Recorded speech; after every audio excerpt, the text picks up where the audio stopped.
هذا ابني فدوه منكم ابدا. والله واحد ينطي ابنه فدية. هذا من جماعتي اللي خلف 9 10 الفيديوهات اللي ذكرتها سابقا لكم. هو هذا واحد منهم.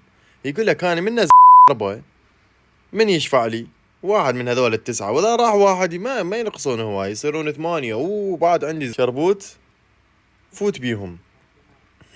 ماذا سأفوت؟ لا يفهمون وكلاتي، وأقول لكم لا يفهمون. دعني أشرب الشاي. للأسف شربوت، اتوقع شربوت مدى يقدر يقنعكم. اليادهم انتو هيك بابا. مو هذا حرام نزلت كرامته للقاع، نزلت من نفسه، نزلت. وهذا الموقف راح يظل يعيده. هذا الموقف ما راح ينساه، وراح يكرهك كره، وراح يحقد عليك حقد قسما بالله ما صاير لا قبله ولا بعده. لكم عقلوا، لكم تعبتوني، تعبتوا نفسيتي. عقلوا.